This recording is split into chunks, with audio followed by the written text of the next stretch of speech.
Ah, does that work? Chat! Hello, chat. Open up my YouTube stream. I need YouTube watch time. If you're watching on... If you're watching here, you can watch on YouTube too.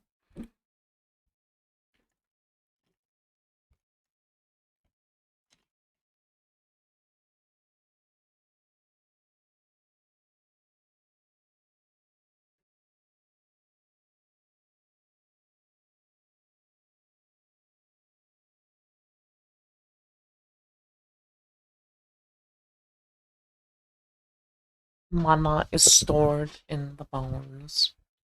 Muted? What do you mean? Your mom is muted.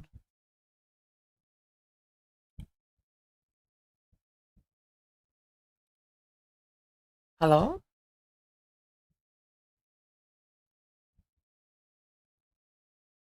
Blah. Okay, it is working. Can't hear you? Bro, I can literally hear myself on fucking... Like, I know that you can hear me.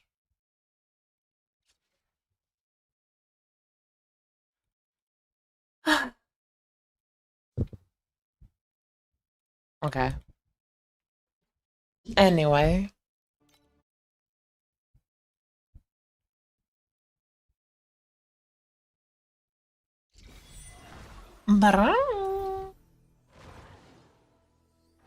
So this is Wonderland.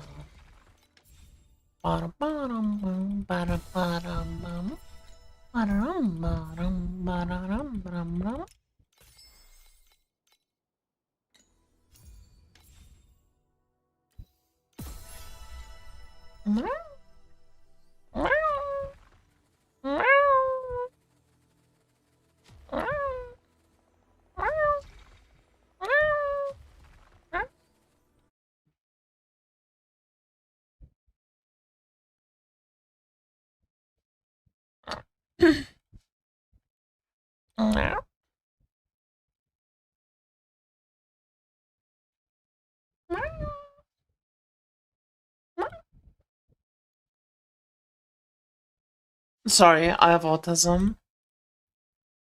I'm just setting up some stream stuff.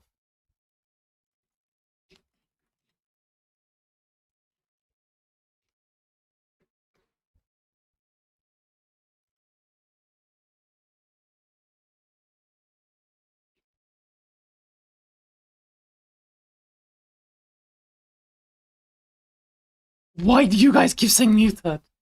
I swear to God, why do you guys keep saying muted?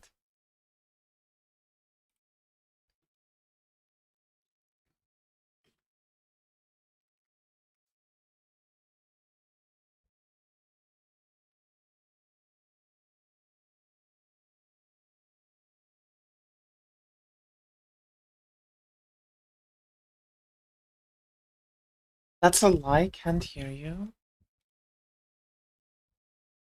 I mean, that's just a skill issue on you guys' part.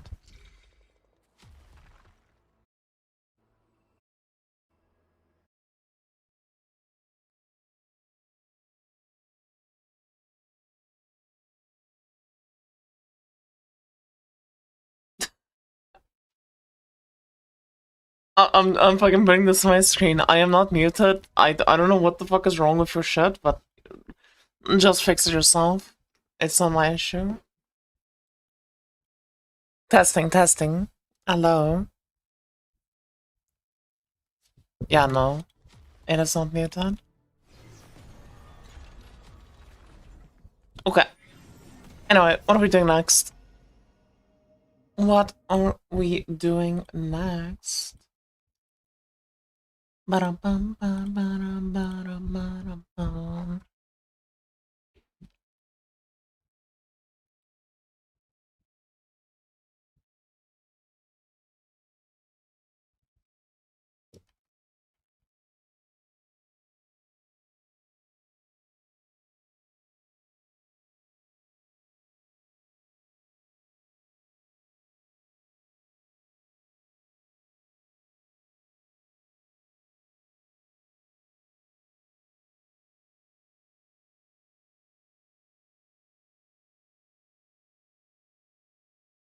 We need more Mia on stream. Turn it back on. No. What do you mean you need more Mia on stream?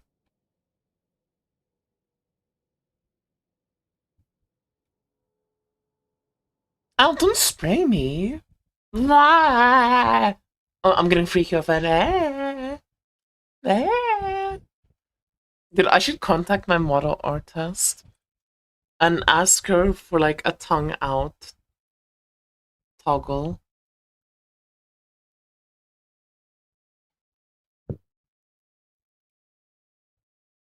These interactions are so funny. I'm glad you put them in. Thank you. I kept getting bullied to put them in.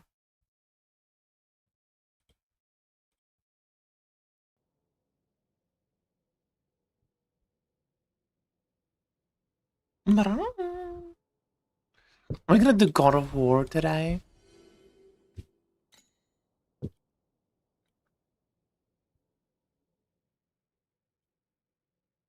You just need to return to the old derpy model? Yeah.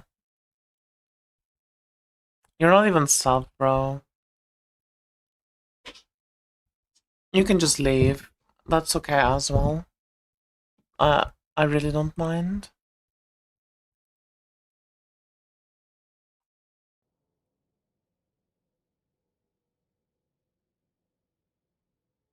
Let's do Oasis today.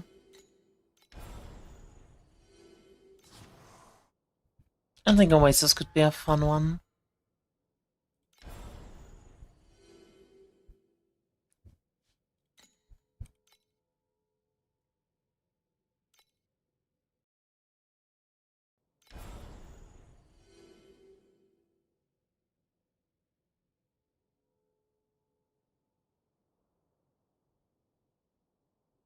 $200 is a nice round number.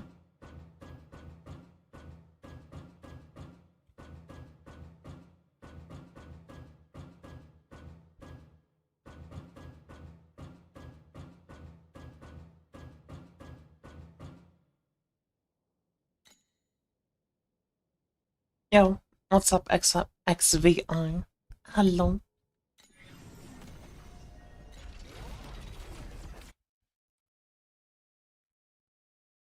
Okay, so explain the Sand Lord mechanic. Sand Lord is related to belt blends. Is that all that Sand Lord does? I guess that is. I guess belt blends and also probes. But not all probes, because some of the probes come from like some of the probes come from like what? Fucking hunting, I think. If I'm not mistaken.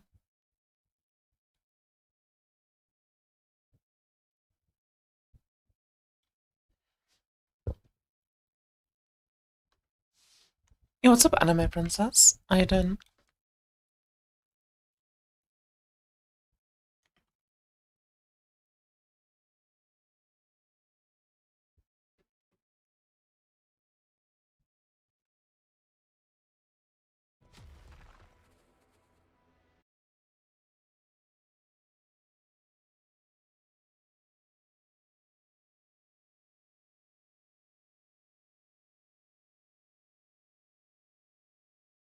Oh my god, wait.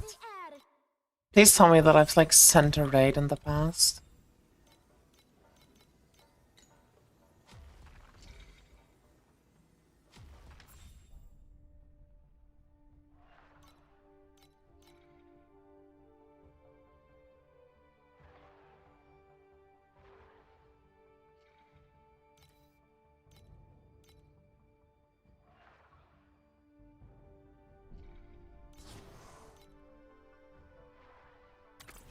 Oh, there we go. We had a bad proc. That's good. Okay, so we have one ready, and then I can showcase like deploying it.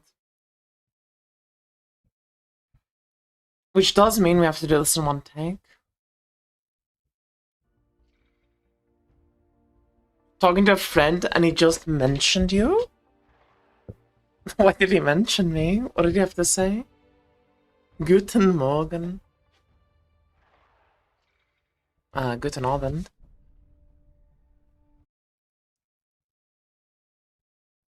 Wait, when you say Guten, it's just good. Guten. Okay, never mind. It doesn't matter. It doesn't matter.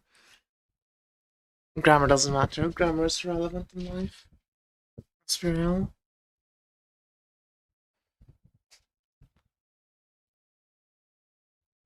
I'm gonna Mecca with Mia later. View. True.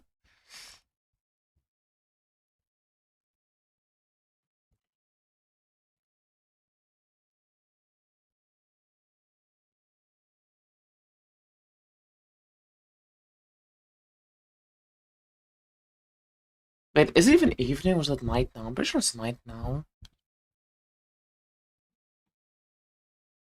Like 10 p.m. should be night.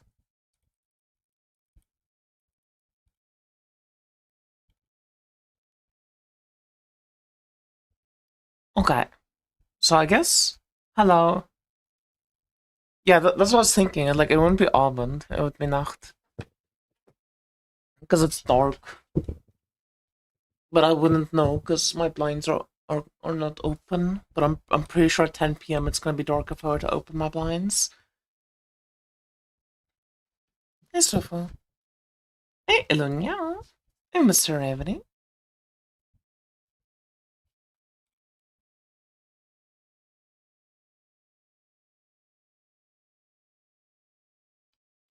Blackout curtains for a gamer shop. I have to close the curtains when it starts getting dark outside. Because, I live, like, next to, like, a rainforest, so a lot of bugs and shit, like, fly in. Because the light in my room is turned on at night. Yeah, I also wish TLI was this week. It's, like, such a slog that I have to stall content for a week to then get the patch notes. And then once I get the patch notes, then it's another week of stalling. Like, I wish we had patch notes this week. I wish, like, the reveal trailer was 2 days ago. And we had, like, 5 days of just TLI stalling. For then a Friday the 10th release. Make 5 billion videos on the patch notes. Something like that. That is the plan. I'm trying my hardest to pump up my YouTube watch time as much as possible. Like, I'm even live streaming on YouTube. I'm live streaming on YouTube because if I do that, then I get like a bunch of watch time and stuff. And the more watch time you get on YouTube, like the better. What's the OP and why is it Rosa 2? We don't have patch notes yet. But Rosa 2 is OP because she converts spells into attack. And melee attack build's already the strongest archetype in the game. So being able to like do it better than every other one because you just have more multipliers to work with is like what makes it so good. I wish league starts tomorrow morning. I mean, if the league started tomorrow morning, I wouldn't like have the sleep schedule for it, which would fuck me slightly.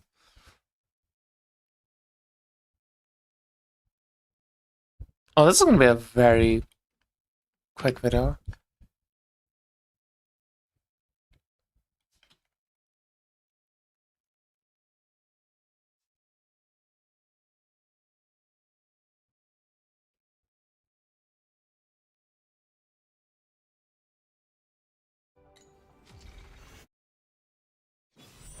But first time ever, I have the sleep schedule for it, just not the time. Unlucky.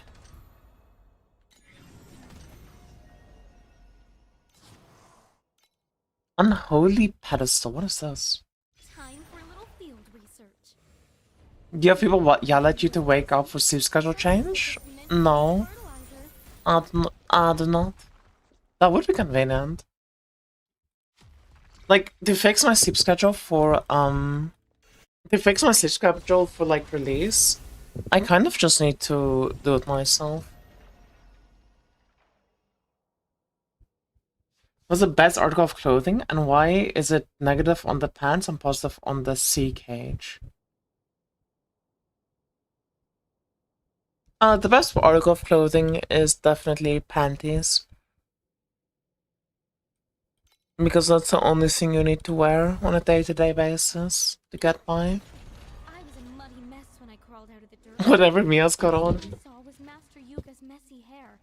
He was in a panic, asking how the Imperial capital became a ruin. False, I never wear The them. Emperor went. I told him the Hermans are out, and Arminius is the new great emperor. That is a compelling argument. I'll give you that.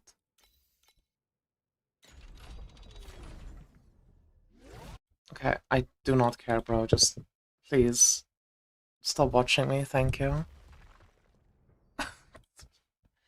I am actually just gonna start like keeping people from my band. I really just don't care. This is not a daycare center.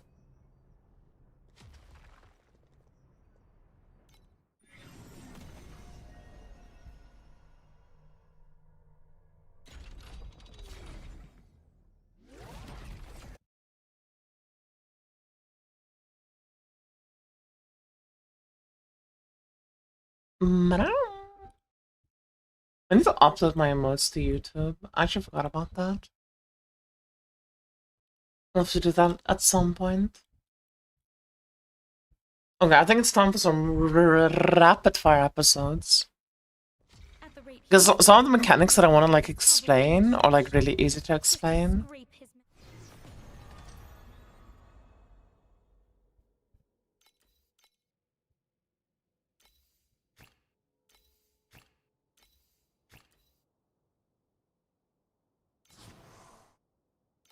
What is gold scale in this game? Does gold scale with drop quantity? Because I know if you do certain mechanics, you like generate way more gold of Oasis than other mechanics. Like if you do clockwork, for example, like Cog's clockwork, you make a ton of gold.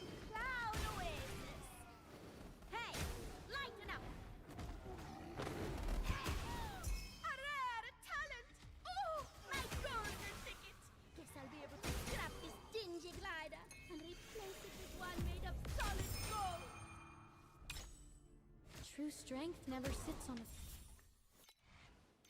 Mum, mum, mum. Mum, mum, mum.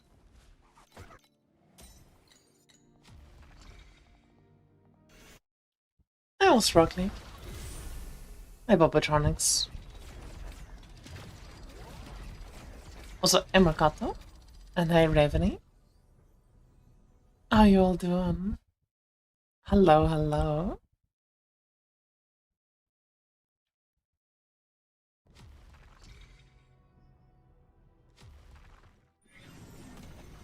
Blah.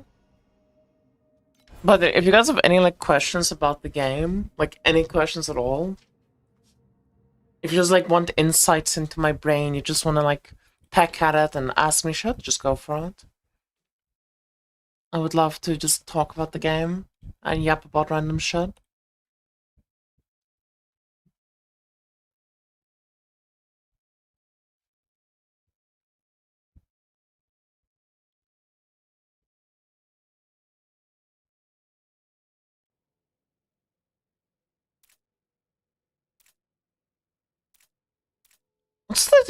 What's the unique Sandlord legendaries? Like I know Blight can drop from Sandlord, but what else can drop from Sandlord?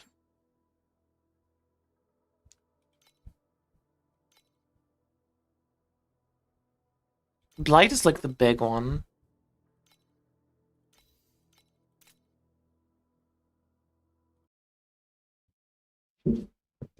Sorry, my fan off.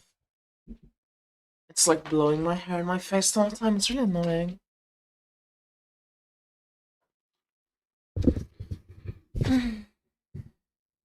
I heard men after 40 with weight problem quite often feel sick. Okay. How is that relevant to anything that like anyone has spoken about? Are you just like dropping fun tidbits? Read your title? Oh. Yeah. Thank you for the warning. Is it like a fix to it? I guess just the aging, right?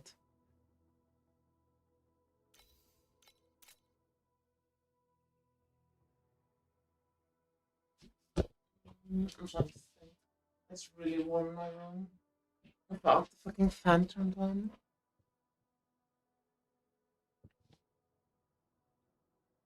Bra.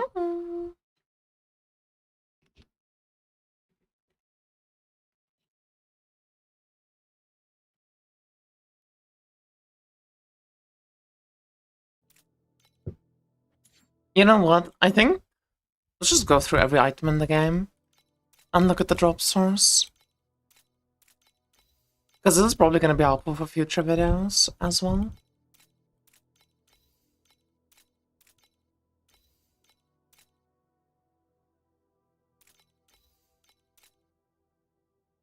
Nightmare Night, okay. Wait, is Nightmare Night Dream? Yeah, full screen drops on Dream. Okay, so boss drops. Fool's Crown Dream. Oh my god. Wait. If you look at Fool's Crown, it kind of looks like the fucking smiley from Dream. And it drops from Dream. This is truly a gamer moment. I am definitely not cooked in the head.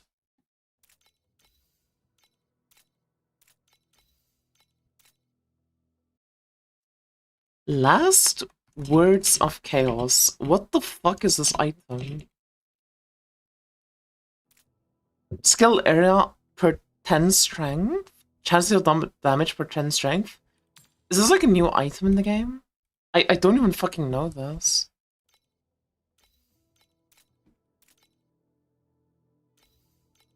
Isn't this... Oh. Blah.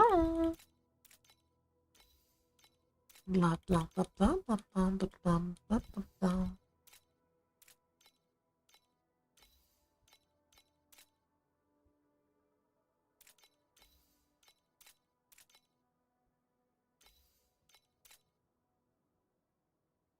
Oh.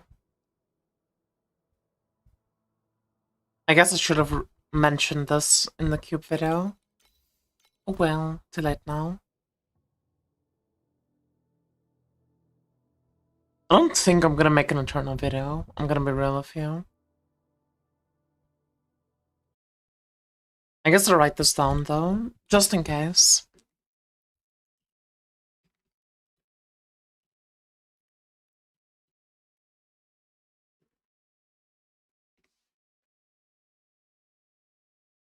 Just in case. Is this light at daybreak the good of an item? What? Do you mean if this item is good? I generally do not fucking know. I don't think I've ever seen a build use it though.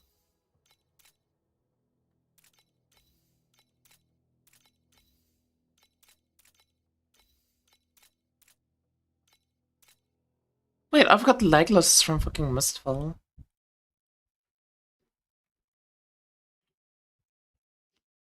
This item's fucking amazing. This item's like one of the few things that makes like E2 not seem that bad. Because if you combine legless with verdant steps, then E2 is actually quite tanky. Just need to have fucking Exodia, you know. Once you assemble Exodia on E2, she starts being a really strong hero. The only problem is just assembling the Exodia.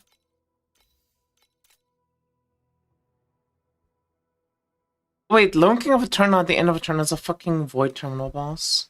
I forgot about that. I'm gonna write that down.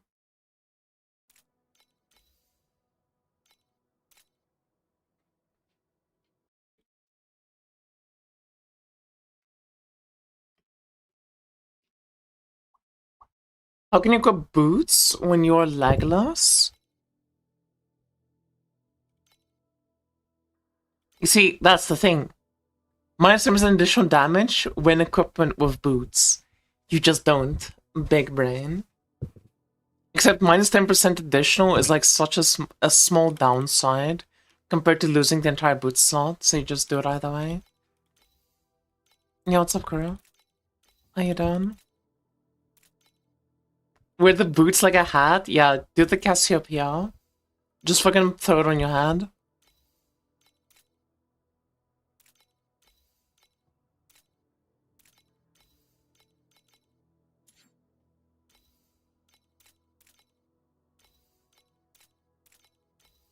I bet there's like a way easier way to check this than how I'm doing it right now.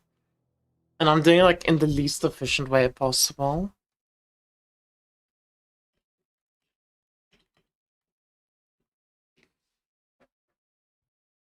But you know what? Sometimes in life there's like beauty in doing things inefficiently.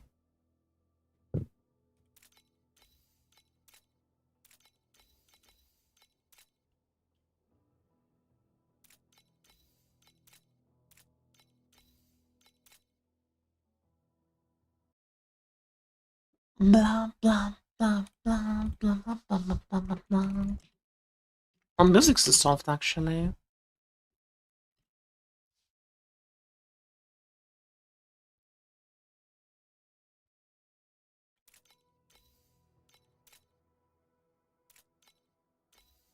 I wonder what type of chatters we're gonna get when like it's league start.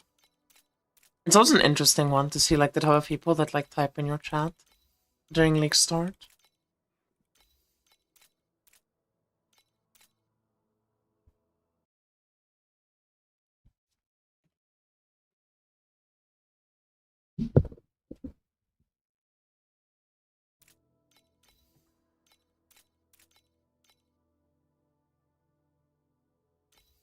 Think they're gonna do a new chase legendary? Probably. There's probably gonna be some really good item with the new league mechanic.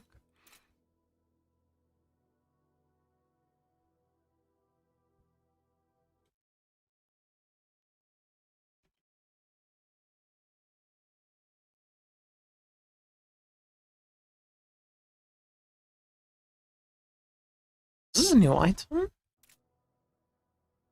I feel like this is a new item. Mad Doctor Silver Plated Lining. Guessing looks like an injury buffer. Empower skill regens life. Defense skill gives you empower skill and extra effect.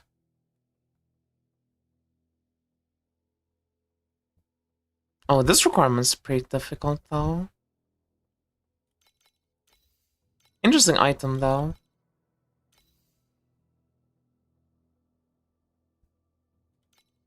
Creation engine has an exclusive drop. It has multiple exclusive drops. It's not just the one. Yeah, what's up, James? Hello, Kuro. How you both doing? I'm about to blast something, alright? With my 6 games in a row of 2-4 inting teammates. When I'm 10k gold ahead of everyone. Classic. Classic MOBAs.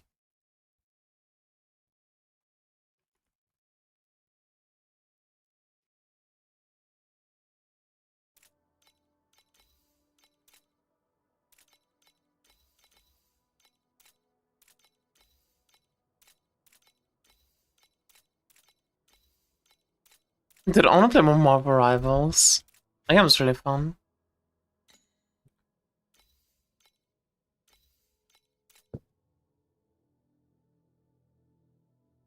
I'm good, thanks for asking me out. I won't ask how your day has been. Good. My day has been fine. My day has been productive. I did stuff.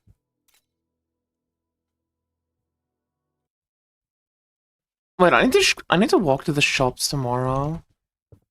Let me think. So, if the league launches on the 17th, and I go to the shops on the 13th, I need to buy again on the 20th.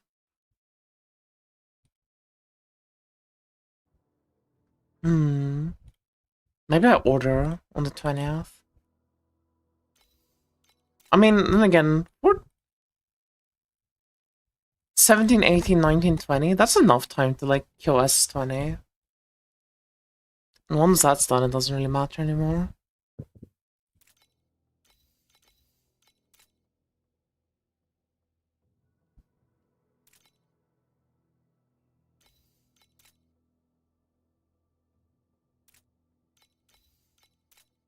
Bum, bum, bum, bum, bum.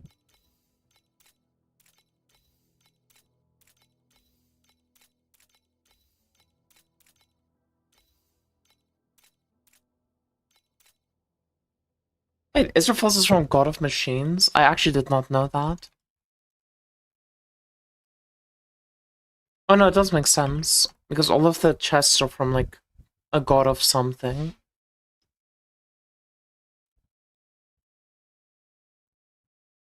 Feet Enjoyer for real? What's this? This is the yapping.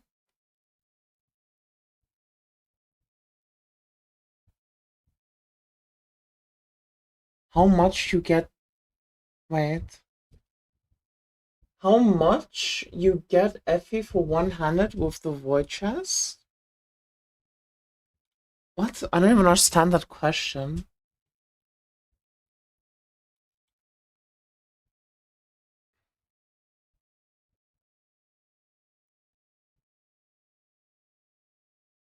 Bro, how do I respond to someone in chat?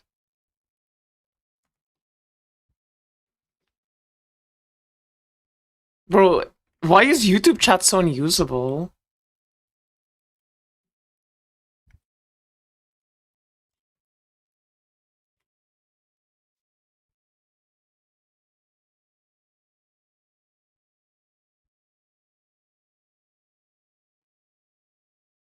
Dude, why is YouTube chat so fucking unusable?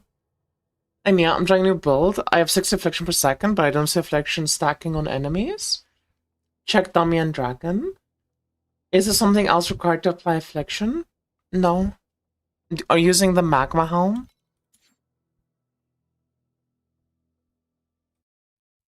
You know, stuff to streaming? Yeah, I need to set up this.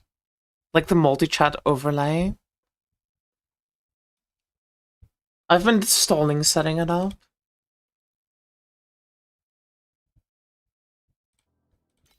I'll try to do it tomorrow, though.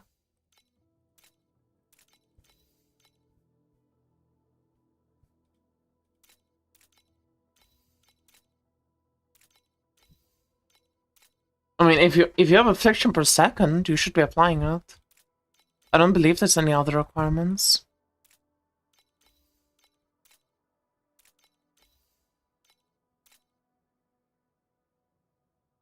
Wanna grow YouTube a bit? I already explained what I'm doing.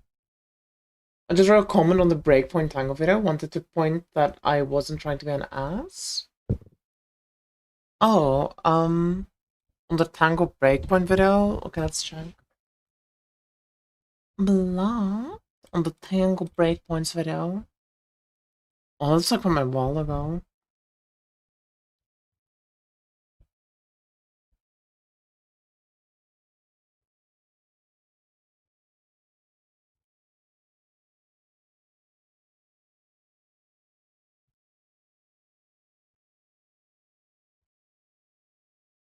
Okay, let's read this. What this means is once you reach 7.5 casts per second, all cast speed up until 10 CPS will be ignored, but once the breakpoint is reached, you will add 10 times per second, not 8. Same for 15 CPS, not 5 hits, but 15. This is not the case, though. You can see it in the video yourself. Like, in theory, this is how it should work. Like, I agree with that. But if you actually watch the video, you can literally see my deterioration stacks at different breakpoints, not following that conclusion. Because once I do reach the 10 breakpoints per second, which I believe is here, I do go up to 10 casts per second, right?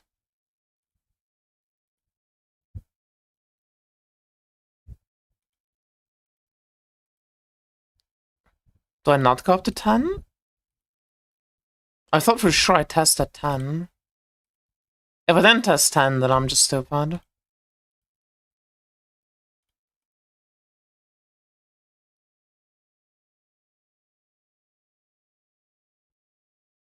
Okay, I guess I didn't test 10. I mean, yeah, what you're saying makes sense then. I'm probably fucking stupid. Yeah, I should have tested 10 in hindsight. That's on me. Good job, though. Thank you.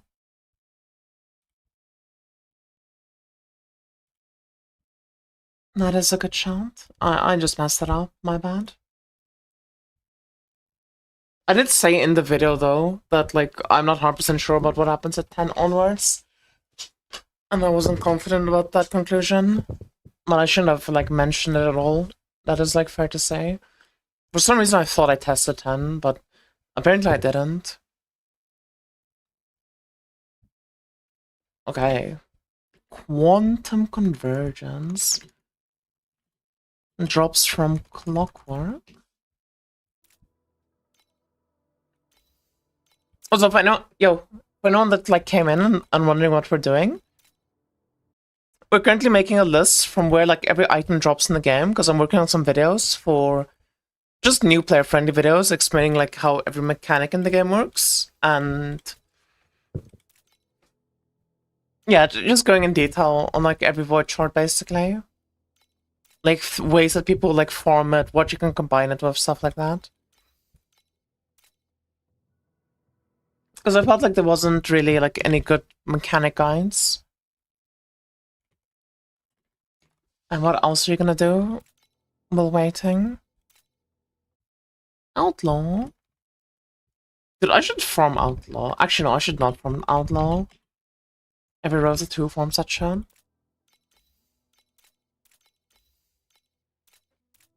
Outlaw's fun, though. I like new player content. I like making it. I think new player content is like really nice to make, because you know what's the best feeling when you make new player content? Is once you've made it, and then people are like, oh, how does this work? How does that work? You can just be like, oh yeah, I made a video about it. You know, point them to the video, and then maybe they watch the video, and maybe then there's like something they don't understand, and they can come and ask you about it. But it's like, it's really like nice to like have videos for things, I feel like. What's the best Ember form that you know of? Just God of Might. I'm pretty sure God of Might's like way better than what do you call it? Than Eternal.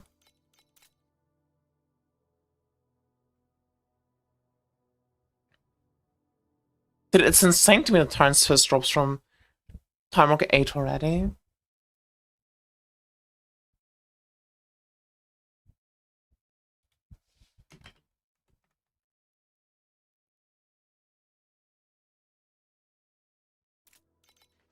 Wait, someone said that fucking Demon's Touch is a profound only drop. Is that true? It doesn't say that.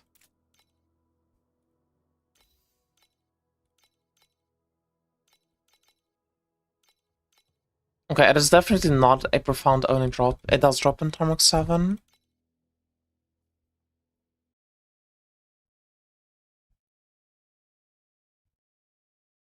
Can I do it in 7? I've never tried it in 7, so I'm not sure how good it's gonna be.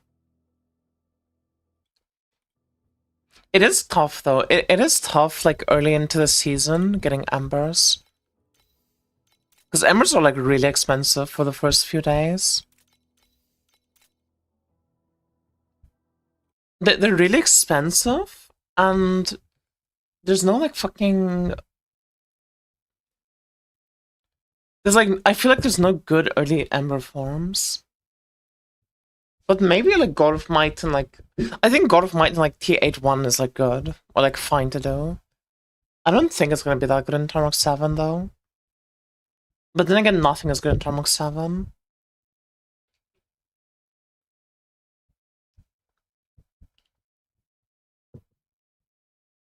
Chat, am I blind? Where's Eternal? Never mind, I found it. I'm blind.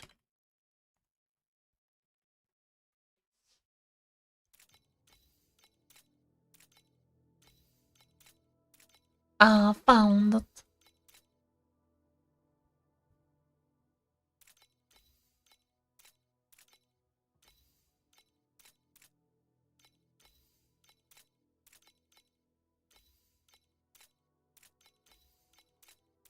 Dude, I can't wait for League launch. Where I'm just gonna go from like streaming like a few hours every day to just streaming fucking 20 hours a day every single day. That's gonna feel good. Wait, I already looked at all of these. Am I dumb?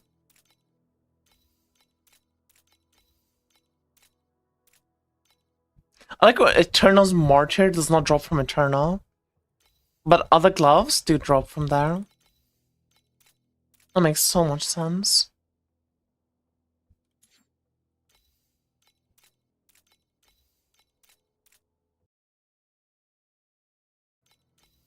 Yeah, what's up, Simi? Is that Armstrong? Oh, I don't think it's a visual bug if your affliction's not showing up. You can try to reload the area, though. If you reload the area and it still doesn't show up, there's something wrong.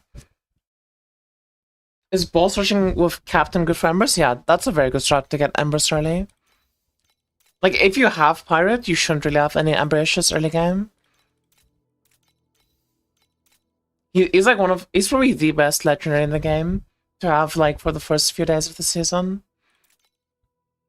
It's, like, really difficult to compete.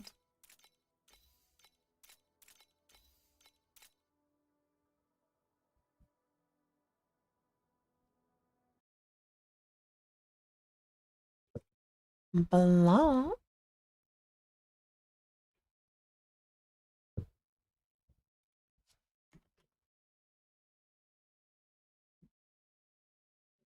The fuck is Brisk Wind?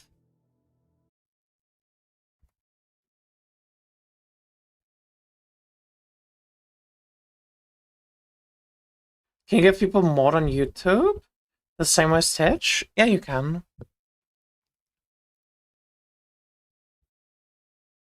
Oh, Brisk Wind is evasion. Interesting. Very interesting.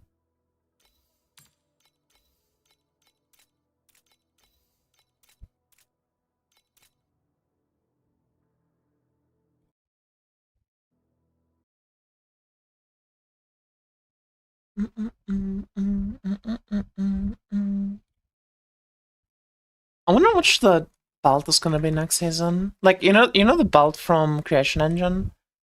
Oh, sorry, from the Norio?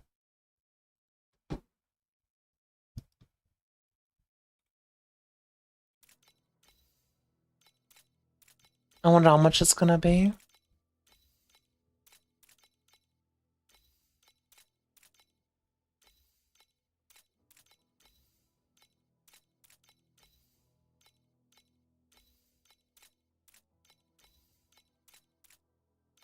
I hope it's not too expensive.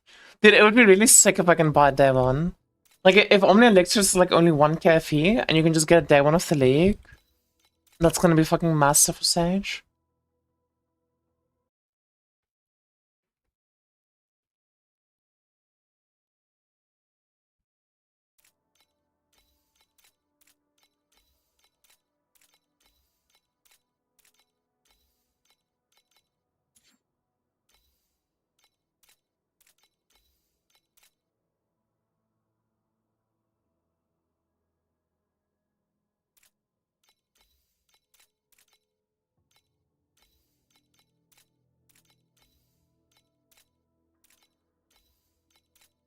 Oh my god, dude, the new memory icon looks so good. Wait, I haven't seen this icon, like, I haven't seen memory in, like, forever. It used to be, like, a purple dagger. I'm pretty sure. It looks weird, though, as like, a yellow-orange color.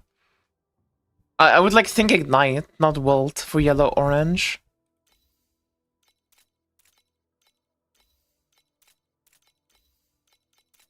Oh my god, dude, I remember the Feral Desire days. This item's so fucking sick early game. Like, when you start Erica 1, and you finally get to that point where you buy, like, you start Erica 1, you finally get to the point where you buy your Feral Desire, and you have your,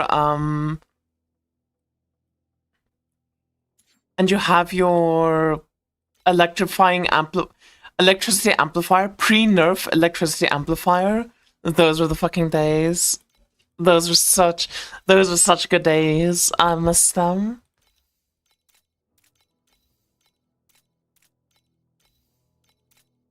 Damn, it's crazy to think that they nerfed like so many like early game like E2 stuff, but they didn't nerf like Rosa 2 early game stuff. Because Rosa 2 just plays Cold Convert. She doesn't like do electricity. Maybe lightning damage was just the fucking goat. And now it's the fucking worst. Back in my day. I feel like it would be so cool if they add like another status element to lightning. Like imagine if you lightning an enemy, they also do like less damage or something. Or like they get mini stunned or some shit like that. Just like some sort of like extra status effect to give lightning some defense.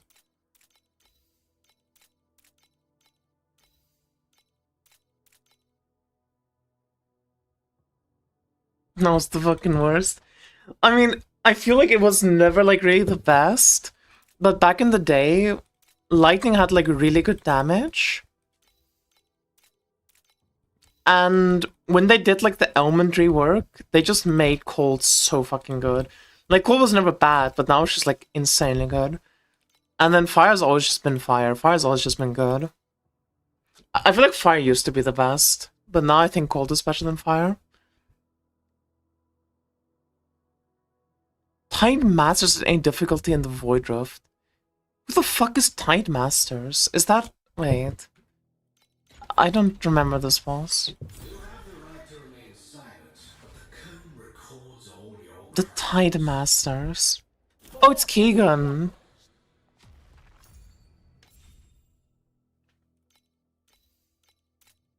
You know, for someone who's probably formed like 10 plus hours of Keegan, you think I'd recognize this item, but somehow I didn't. Hopefully cheap because everyone's playing the new character. Yeah, I think Omni Elixir is going to be more expensive next league than this league because they nerfed the drop rate of it. And like its price has gone up so much since the drop rate nerf that even like this late into the league, it's like 2k FE, which has me like really spooked. Because I could see a world where like Omni Elixir is like solid river level of like rarity. And you need to spend like 5 to 10k FE to get it. Which would suck. Like Solid River is like not that expensive because was like not that many people play it. Like it's very, very underplayed, but I think Sage is gonna be more played than like Spellburst Solid River. Because most people that play Spellburst just go the other one, searching.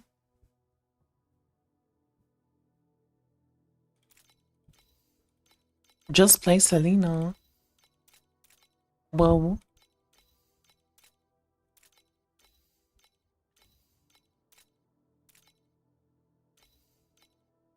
Wait, how do I like keybind like a mute button?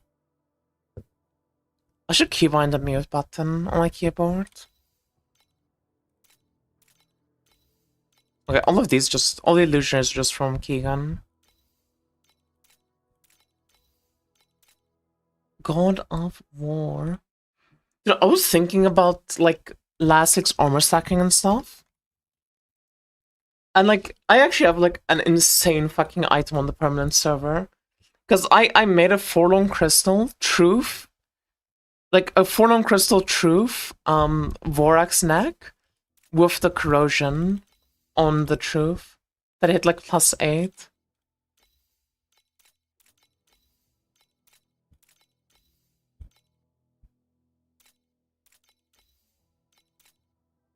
Dude, I want to make a Firebird neck build. I really want to make a Firebird build.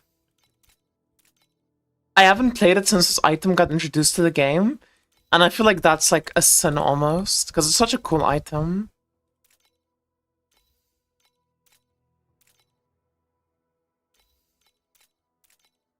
I was thinking though, I don't know exactly, like I need to plan out my league start a bit and like figure out exactly what we're doing when and all that shit. But I was thinking, I think one thing I do want to try and do is like very, very early into the league,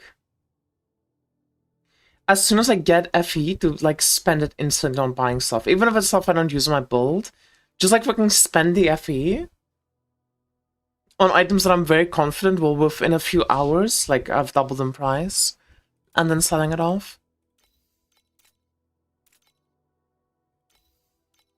Because I feel like if you're like ever reach a point where you're like sitting on 50 FE in like the first, I don't know, like 7 hours or 8 hours, like that's potential, that's like fucking a 50 FE profit that you're just sitting on. You can like cash in like 4 hours. That I need to be better about. It's also gonna be tough, I don't know. I just need to be like more proactive with my economy, I think. For the early league. Our first Lunaria item.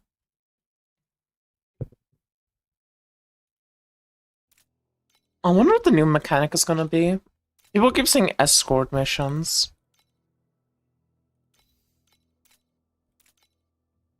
I'm not an escort believer. Although I'm sure that if they do escort, it's gonna be like, they'll do it a good way. Because they're pretty decent at making mechanics fun.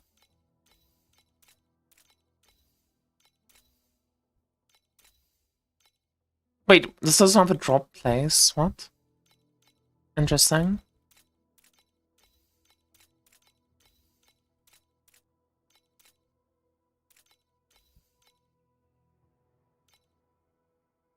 Investment is good, just start an OF? What? Easier than escorting? Oh. Dude, but I feel like if you're like an escort, you have like so many interesting stories you can tell. Like there's the one escort VTuber. And like their fucking like YouTube channel is like full of the most interesting and cool stories ever. It's like always fun, like just like listening to them talk.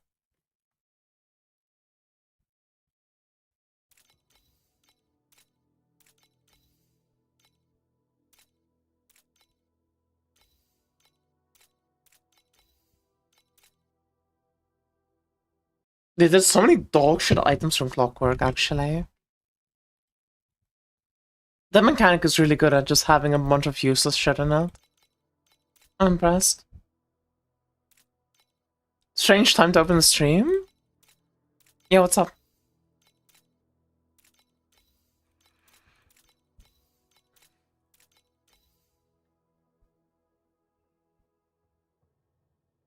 What do you do if you're too slow for their sprinting speed, but too fast for their running speed?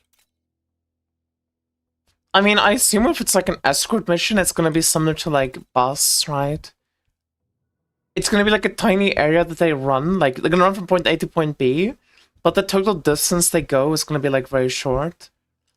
And then while they're doing that, there's gonna spawn waves of enemies, and like the more waves you clear in the escort time, the more reward you get, is what I would guess. Yeah, I really prefer out of map leagues. In map leagues fucking suck, dude. I'm not a fan of like the in map leagues. I'm never like it's like in map leagues feel fucking triple bad for me. Because there's one aspect of it which is just it makes your maps just take longer. Like every fucking map you kind of are incentivized to do the league mechanic and you just have to fucking sit there and spend the 20 seconds doing the whatever mechanic, and sometimes it's a banger mechanic like Bang Boss, and you're just having a good time. But often it's like Arcana and fucking... I mean, on Arcana League, I literally just didn't even do the mechanic. I hated it. Also, that was an out-of-map mechanic, but yeah. Or like Lunaria, it's like, bro, the mechanic's just like not that fun to do. It's really, like... The mechanic's just like, it's not a bad mechanic by any means, but I personally wasn't like a big fan of it. I don't like how brain dead it felt. Or how, like, orangey it felt, I guess. Like, with Outlaw, I felt like the bounties were really interesting because it would occasionally spice up the gameplay. And I felt like the what do you call it? When you got, like, the keycards and stuff, like, that was a really cool part of it as well. But Lunaria didn't really have that, like, cool aspect to it. It had, like, the special strings, but most of the special strings were, like, really kind of boring. And then it feels, like, less good to map for me. But the out-of-map mechanics are nicer, because, like, skipping them doesn't feel as bad if you don't like the mechanic. And if you do like the mechanic, it's, like, an entirely new area that you go to, which is nice. Like, I really liked Vorax for that reason.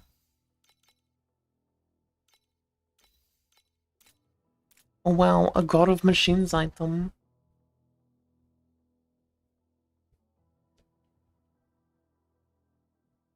Where the fuck did I write God of Machines? Oh, there.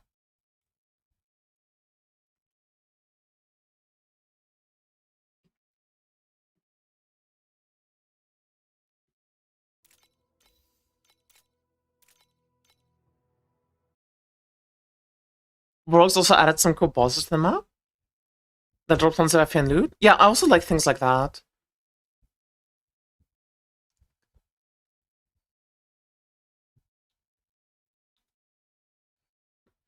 I didn't enjoy Arcana, but I just didn't interact with the mechanic, so it's like, whatever. I thought Sandor was really cool. I'm a Sandor enjoyer, because you didn't even have to interact with the Sandor mechanic. Like, once you had your Sandor up and running, you could literally just ignore the fucking Sandor altogether, just run your maps, and you'd still have, like, infinite gold, which was pretty neat. Didn't feel intrusive, but it did punish you for not mapping. Which, that sucks. Yay, Brazil, no. We want Norway to win. Fuck. That's sad.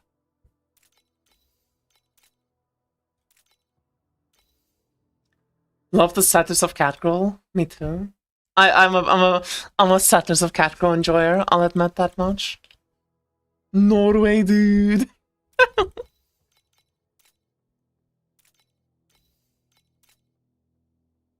Oh, my bad. Go Norway. It doesn't really matter. I expect Brazil to win. But if Norway wins, I would be quite happy. If they lose, I mean, it was expected. It is what it is. Master of Mother's Dude, I want to do Mistfall. I feel like Mistfall is like generally the like peak off-season content to do. Like when you're done with your season and you're kind of just like chilling and just doing stuff for fun, I feel like Mistfall is like one of the best mechanics in the game to run. Because it's generally just fun to play Mistfall.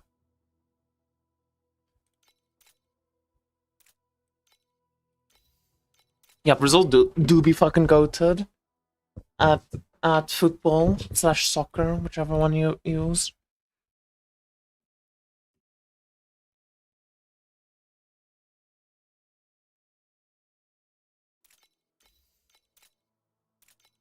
I'm annoyed that my Omni Elixir nodes comes from fucking Lunaria, because I'm not gonna self-farm it then. Because I'm not doing Lunaria. Also, is it just me, was the fucking Prism here just looks like Gage? The fucking just Gage, the belt.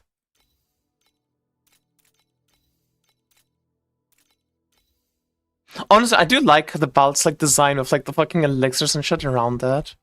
It does look kind of cool. You're skipping Center 2 or just a backup option? I don't know yet. I have an issue. I have a more dilemma, okay? I need you guys... Okay, actually, I need a lot of input on this. So, a friend of mine and I will be racing this season. We will be racing for who gets to SS20... Like, who clears SS21st. I'm not sure yet if we're doing 3-star or just any star. That's the only thing I'm, like, unsure about. But I also want to play the new hero. I'm like 99% sure I want to play the new hero, which is like a massive disadvantage for the race. So that's something I need to like figure out on my own. No, we're doing each our own. The only rule is no Rosa 2, because that's like too easy. That's the only rule, just no Rosa 2, because if one person goes Rosa 2, the other person's forced to go Rosa 2. And that's just, like, not fun to do. And, I need stakes. We need stakes and a reward. Like, what does the winner get? And what's, like, the loser's punishment? So if you guys have any ideas for stakes, like, please write them down. But also, that is the dilemma that I'm dealing with.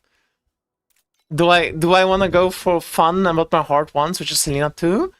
Or do I go for like not Selena 2 and do it like a more niche build to give myself a better chance at winning? Because I'm gonna be honest with you, my competition is fucking razor thin. Like that guy's probably gonna be like NA first or NA second, SS20 clear.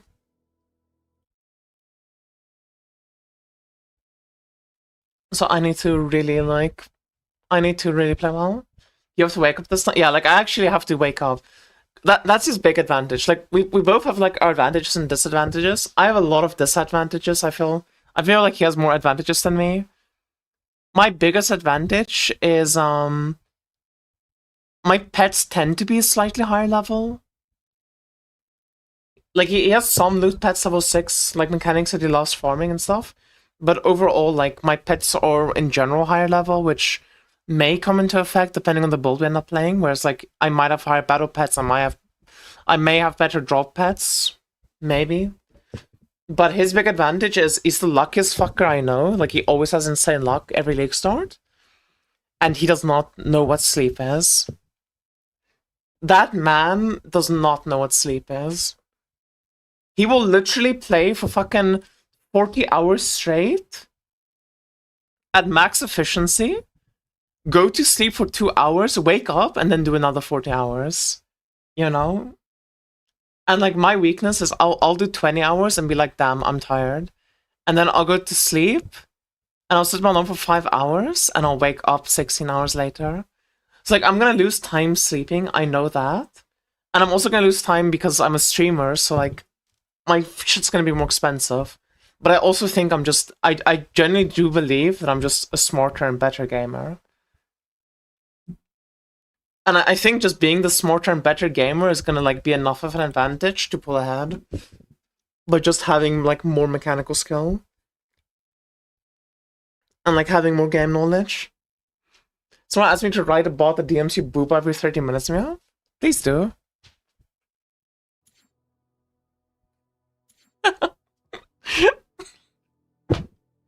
Sorry. Okay. We have made a list of all the uniques. It's only item 2 makes lose the race. Fuck. That bot's dog shit then.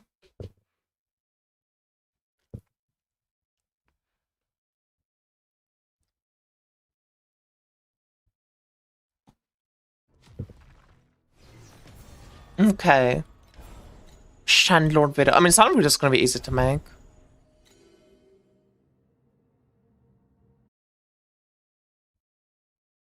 I'm gonna call it Boobot. That's an amazing name.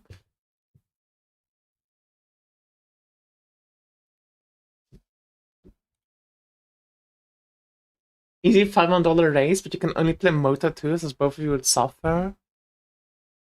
Only play Moto 2? I would actually win the race then, I'm pretty sure. I think that if there's one archetype that man would never want to fucking play in his entire life, it's a minion bolt. I don't think I'd ever get him to agree to that. And then Lightning Shot and Icebound, got any good ideas on main skill for Green 2? Or wait for patch? I would say wait for patch, but I don't think you're getting better than like Lightning Shot or Icebound. I expect those two to still be the best options. But after the patch notes comes out, you should definitely ask Flak. Like on the TLI Discord, his name is, I don't have a carjack pet, just Flak. Like he's a friend of all. I consider him a friend. I don't know if he would consider me a friend, but he's a friend of mine. We like don't talk that much, but we've like had our encounters, and he is a massive like Carino enjoyer, and he's really good at the game. So I would trust his opinion a lot. Gonna miss Chromatic Shot? I don't think Chromatic Shot's gonna be bad next season. I think Chromatic Shot's still gonna be like really strong. Okay, let me get some water quickly.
Yo, Mia.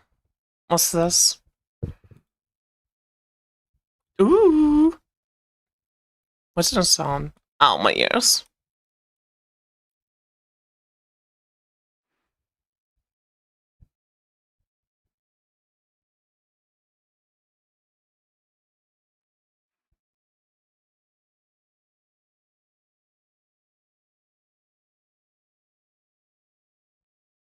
Curse of the All. What? Wait. Not all flames, bro.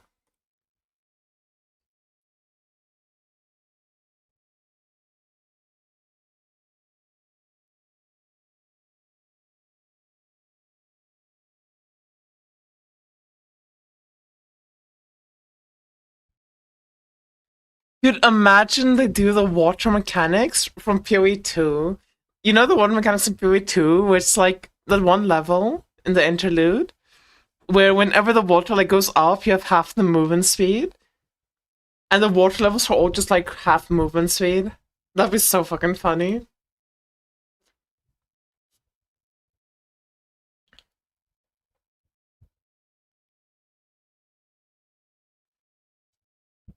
We can finally use the fishing rods. Yippee! Campaign that League was a nightmare. I know, it was so funny. I actually really liked that zone. I thought it was really cool.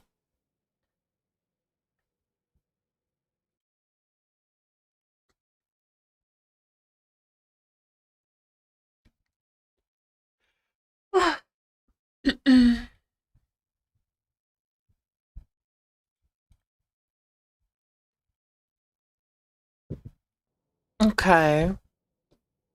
Are we ready? Are we ready for recording? Where's Oasis?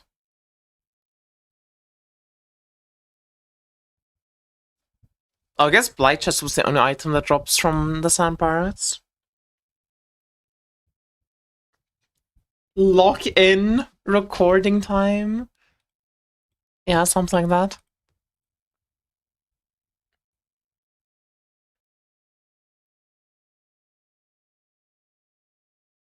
Wait, do I have any, like, blend materials on me? Or am I just LARPing? Oh, I'm just LARPing.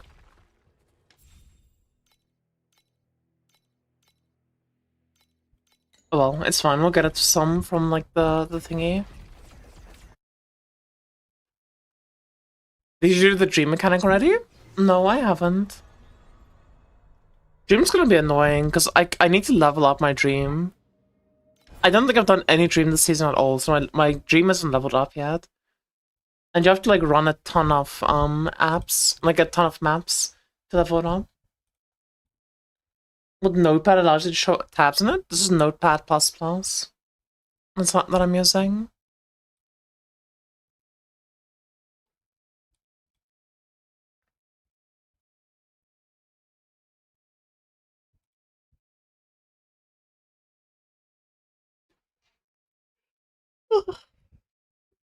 All my builds and stuff I put in here. And like all the testing and things. To never be looked at again.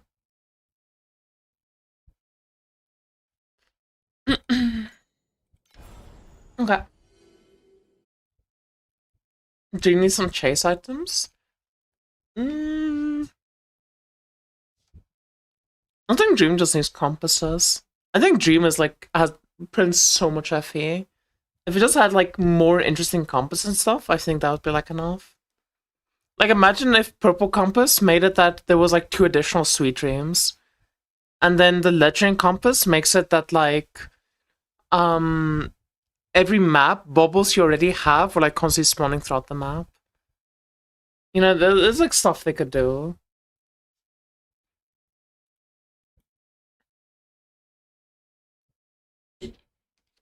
Do you also find the only mechanic about a jackpot? The only mechanic about a jackpot?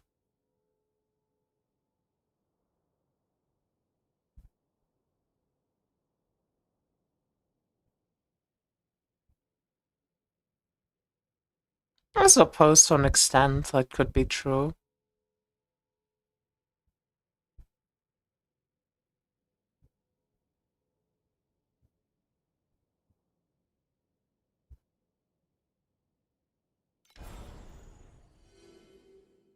Another Sandlord as on. I feel like just sending a big boat is the jackpot.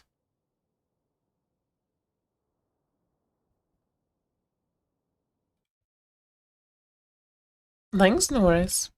Up to Okay. Let's do this. Oasis. Sandlord.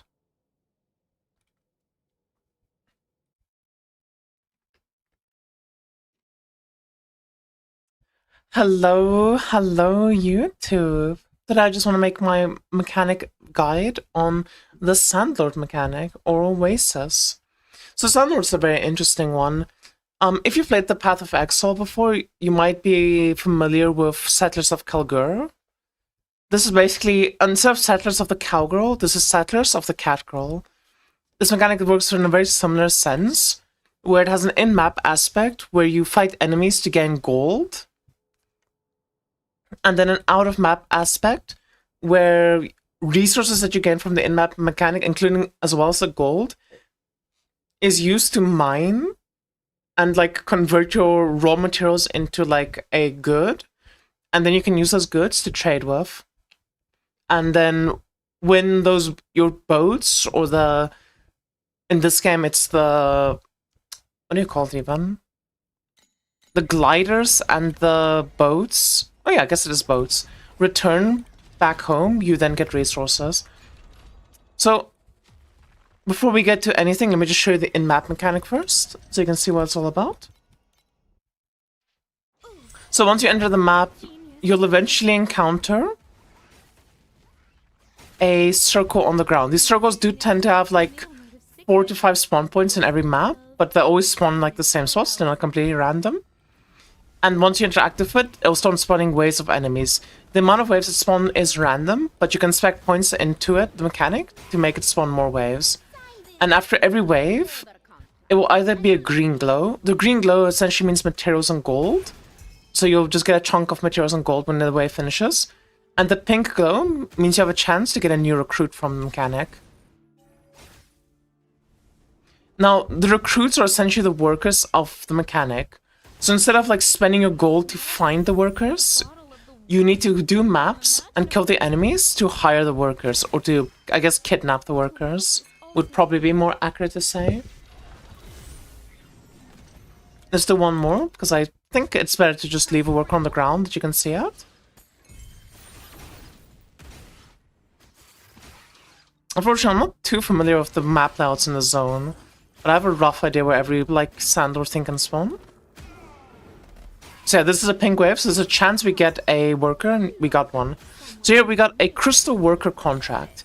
This level 7 and a minor contract level 7. So what essentially this means is we're now going to add level 7 workers to our oasis. Now you can access the oasis by either clicking in the top right here, which is kind of covered my chat right now, where you can then teleport to the oasis and interact with the mechanic. Or if you are not in a map and you want to access it, there's also an NPC in the middle of the town. Right here. You can speak to Jessomino, and she's gonna have a few options available to her. So the first option is Intercloud Oasis, which we'll do in a sec. There's the Oasis Overview, which is the menu you saw prior, which you can access from the map. Then there's also Blending Rituals, which is the belt blending system, which I'll get to in a bit. And there's the Aroma Shop. Essentially, any blend materials that you have, you can exchange for a higher level material by using a set amount of the lower material. So if you have 6 level 1 materials, you can get a level 2 material. With all of that being said, let's break down the mechanic a bit further and just explain it more. So I mentioned that there's levels in this mechanic. The way the levels work in this mechanic is when you go into it, you will have a main town hall that you have to level up. This town hall is this big crystal in the middle, which will start at level 1.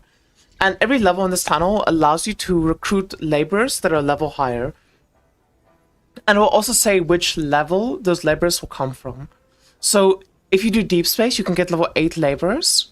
If you do Profound, which is zone level 89, you only get level 7 laborers, which is why we kept getting level 7 laborers, but not level 8 laborers. Of magic from 300 years ago. And as you're upgrading your main town, you will notice that it will have set requirements. So down here you have your mine, and the mine is set into two things. The production line, let me move my model. The production line and, sorry, the ingots production line and the magic crystals production line. These are essentially just the same thing, it's just random materials you get throughout the map. Now, by default, it will have it set in this order of like floating ingots at like a low level. Then the next level you unlock quicksand ingots. Then the next level you'll unlock flame ingots, and then the next level, level 4, you'll get darkstone ingots. But if you feel like you need more of a certain type of ingot, you can also just change this around willy-nilly. However, please note that when you do get these workers, you'll actually see that at the higher levels, they come with stats. So if I click on my quicksand worker here, you'll see that she gives me 81% additional ingot productivity, and then reduced wage cost when producing floating ingots, and additional output when producing quicksand ingots. So it's very optimal that if you do have, whatever spread you do have, to make sure that every single worker you have has at the very least the additional output when producing X ingots. Now, it's always worth it to use a higher level worker rather than like worrying about having a worker that has the correct stats on it. But once you do like get a bunch of workers and you can sort of maxing it, it is worth it to get the stat on every single ingot to make sure that you're producing the maximum output at all times. Probably need a sharp shovel just to scrape. Similarly, we also have it with magic crystals, and the system goes on. He breathes his last. Now you can level up.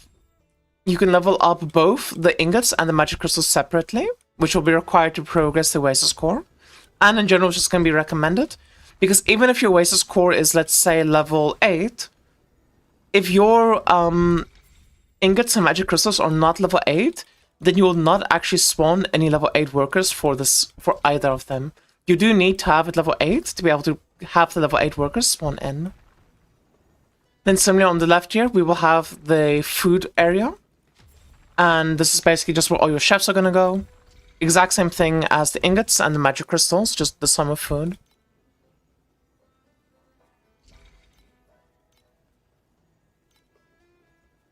Now, as you can see, my food is not actually optimized yet. I have not played the season too much, so I do not have like perfect workers in every slot. I also don't have any, I mostly don't have any level 8 workers, which is obviously a very big issue to have. But just playing the game and mapping, you'll eventually get everything sorted out and everything optimized properly. Now, a very nice thing about this is any stat that is relevant to your like production line, so for example, we have secret recipe jerky here, will be highlighted. So we have this green glow around G. G always means wage cost, and then any other letter is going to be a good letter. So I know, for example, with this jerky, if I see a D, that is additional output for the beef jerky, which is why I'm clicking on all the Ds. And that sounds a bit wrong, but yeah. And then lastly, we have the airships and gliders, which we can level up to level 8.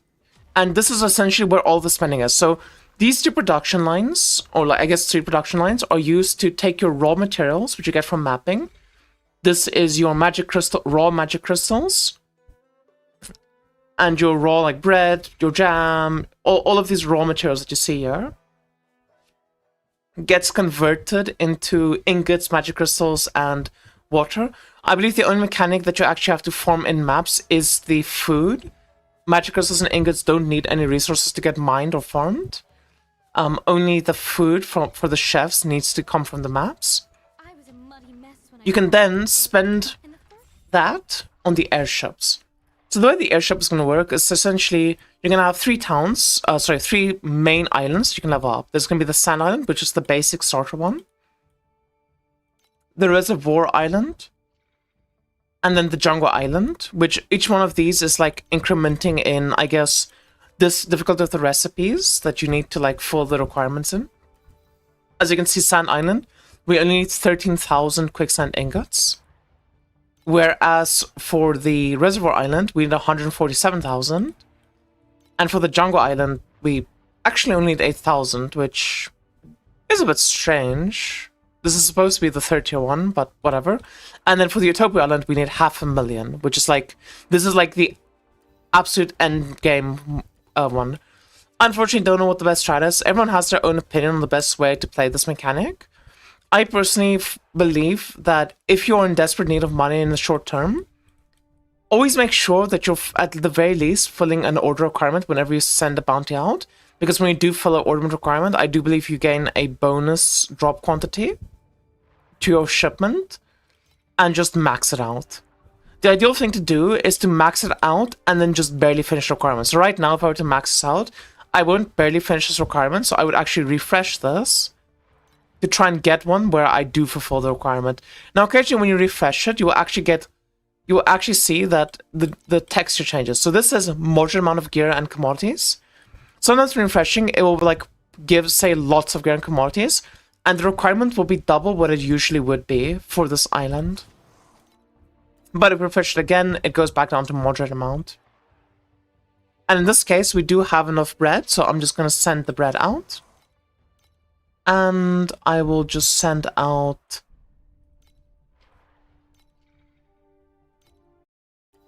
Actually, let's first take...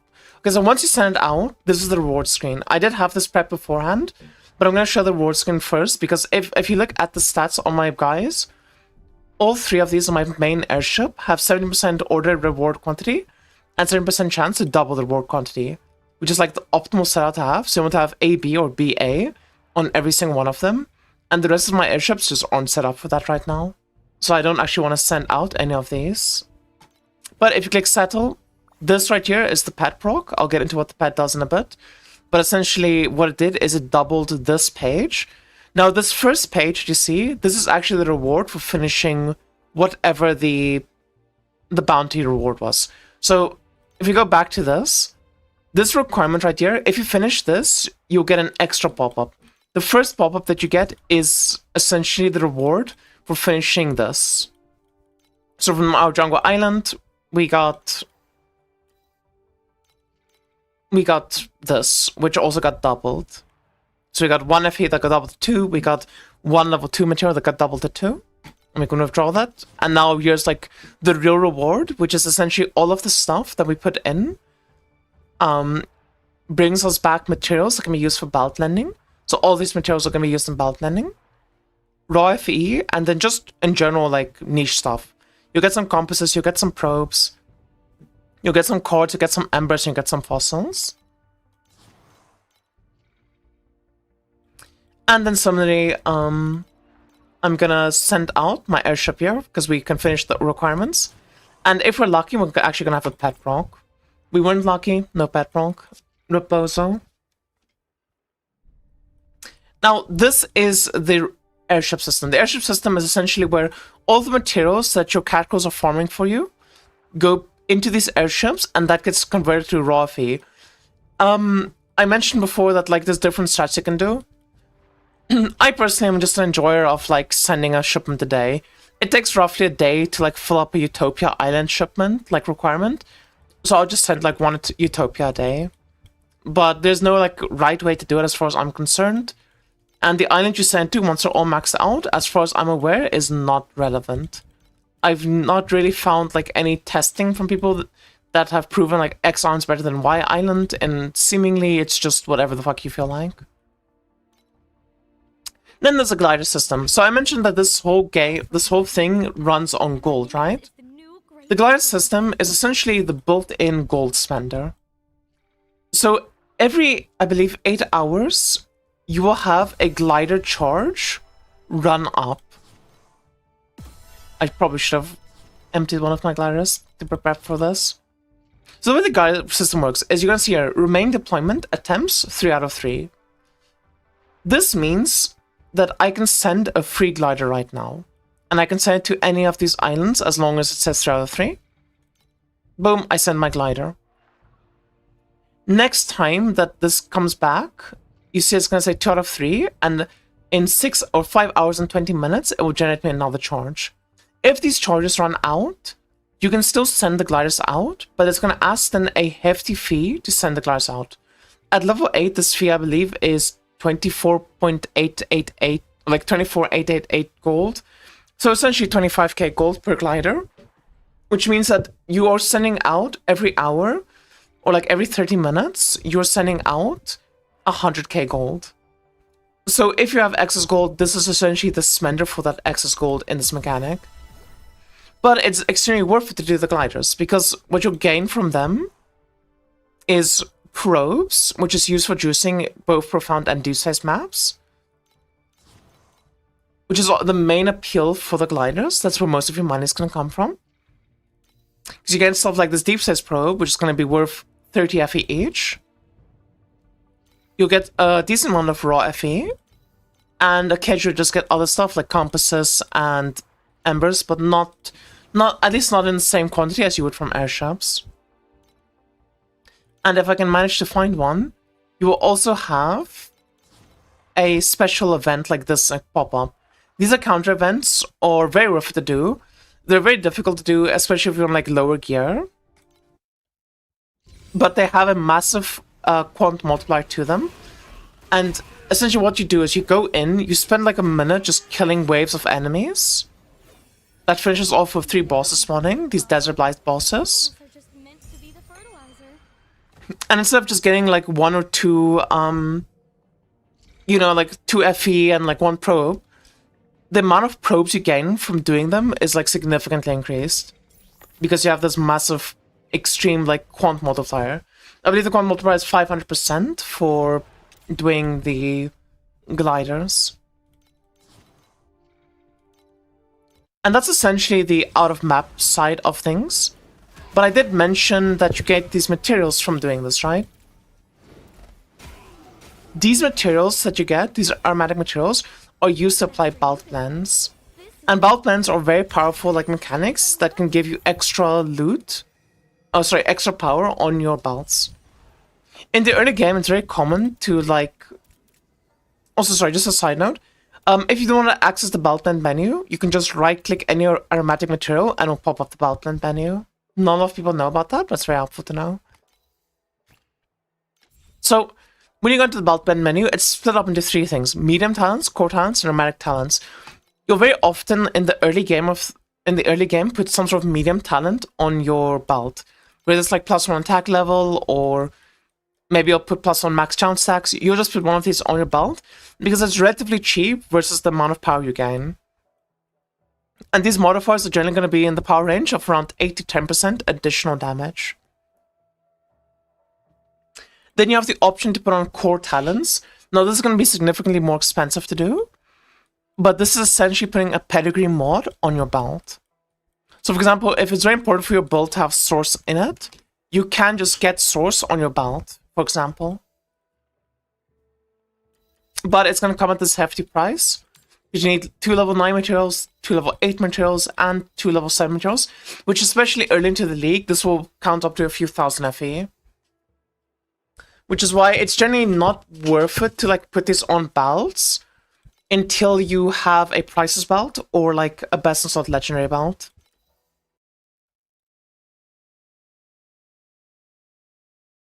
And then the last tier is aromatic talents.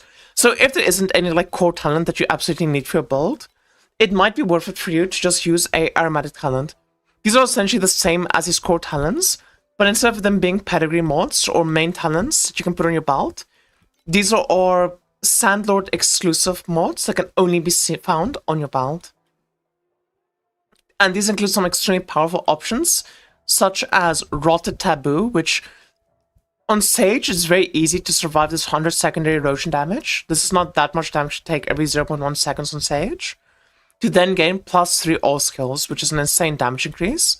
Or what I use on my belt is Divine Grace, which makes it that every blessing gives you +4% additional damage and -4% additional damage taken, which is a massive defense layer for Sage, because now I have 12 blessings that are all giving me -4% additional damage taken, which is an extreme amount of like just defense to gain from a belt blend, as well as quite a lot of damage.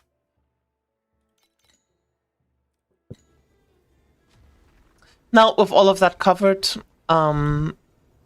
the last system, I guess the last thing to talk about is what does the compass do? What do the pets do? And what does the talent trees, like the atlas, do? So to start off with the pets, we have Moonshadow Guide. Now Moonshadow Guide is a very interesting one. Her power spikes are at level 2 and level 6. There is value in like the other levels, but the two main levels to get her is level 2 and level 6. And obviously level 1. Level 1 is really good because once you have a level 1, you gain 12% additional trade and order reward quantity, as well as 6% additional raid reward quantity, which is quite powerful.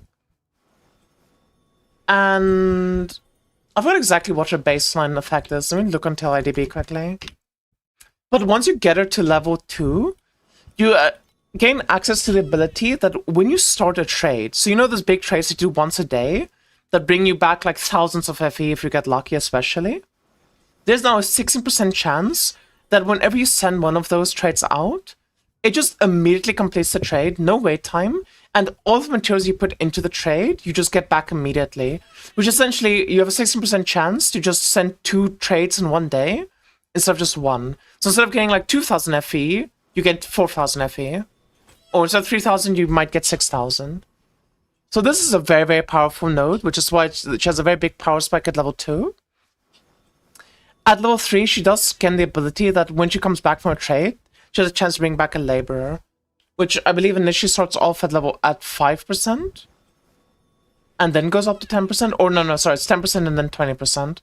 Now, this is a very interesting one as well, because the laborer that she does give you can be higher level than the maps that you're doing. So if your town is level 8, which getting to level 8 town is locked behind dragon. I did forget to mention this earlier, but you do need to progress on the dragon to get various levels of the town, and you'll often get to like the deep space town, which is level 8, before you're actually capable of farming deep space on your build. And then the only way to get level 8 kittens or cat crows that work for you is through this pet procking and bringing you back a level 8 worker. So while that's not really too big in the short term, it does add up over the long term and can just add up to a tiny bit of extra fee, but it's not that huge of a thing that I would worry about too much. And then at level 3, she gains access to just having more drop quant from raids, which is, you know, that's just quite nice. This is essentially the doubling. I believe her baseline effect is that she doubles the reward you can get. Let me just check.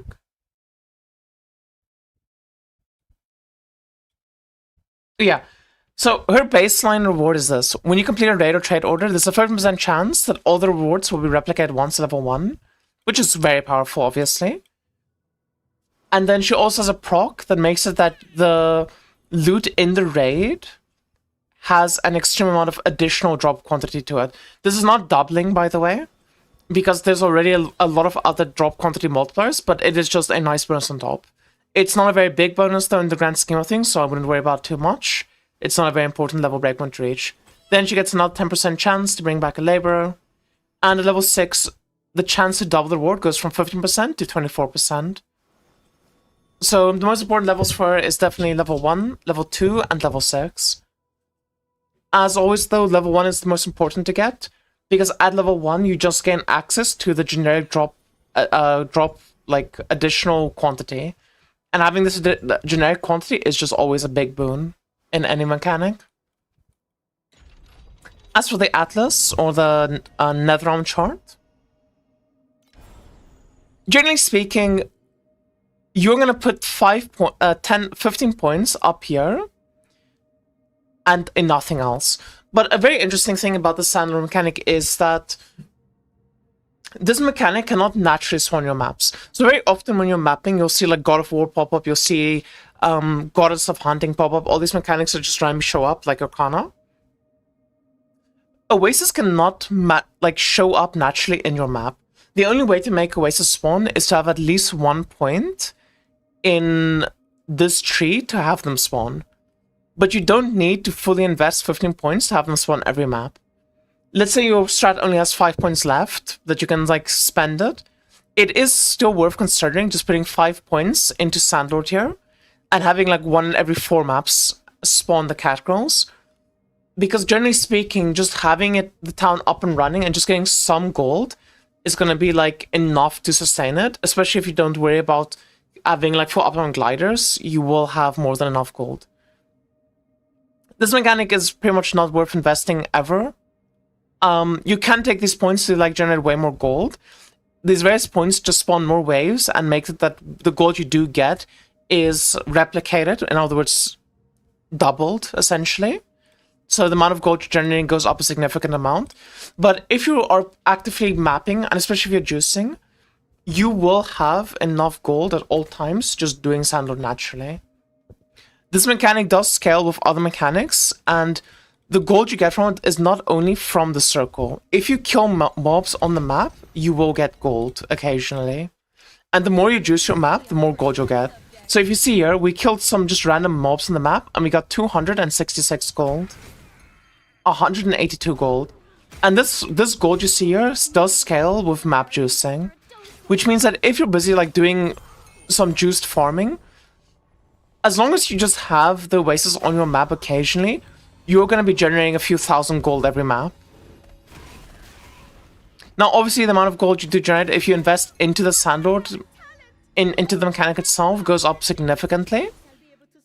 But it is definitely worth considering just using your like spare leftover points from any other strat. Just putting some points in the spawning of it, and then slowly working your way up and getting the cat girls up and running. Now, with all that being said, when is this mechanic at its best and when is it weak? I think Sandlord is extremely powerful day 1 of the league. If you like rush Sandlord like in the early time walks and you're just doing it like from the get-go, it actually has a lot of like merit and power while you're leveling it up. Because very early on, everyone's leveling up their Sandlord. But the amount of people that need belt blends and that are just like buying cheap belts early on to get a belt blend is significantly higher than the amount of people that are like doing the Sandlord. And a lot of like generic cheap belt blends are early on going to sell for like 10, 15, 20 FE. Like if you drop a belt that has plus 1 attack skill level, you can sell this for like 30 FE probably. Plus 1 nasty blessing, you're going to sell this for 10 FE. This is going to sell for like 20 FE. Prices are like whatever, it's going to turn from season to season. And if you get lucky and you drop a plus 1 all skills belt, that's like easily over 200 FE day 1. And because of that, like I do think the mechanic is very strong early on. And then it kind of should become a back burner mechanic after that. It should never be your main source of income. It shouldn't be like something that you prioritize mainly. It should just be something you just keep up and running in the background, just occasionally like working on it. Because eventually it'll pay off, but for the most part it's kind of just dead points and it's just like a long-term investment. But once you do reach the point where you have your town maxed out, you have enough dragon rankings to get to like level 7 town, you can start running it much more actively and making like 3000 FE every single day. Probably more than 3000 FE, like just make like, an extra 5 to 10,000 FE every single day, just having the mechanic and just like 5 points into the mechanic. And that amount's just going to keep going up and up and up, like the more you invest into the mechanic. That being said, this mechanic does kind of pop off in deep space. I've had friends of mine whose strat was literally to just like do very early in the league deep space while the beacons are still somewhat cheap. They run like just generic deep space maps.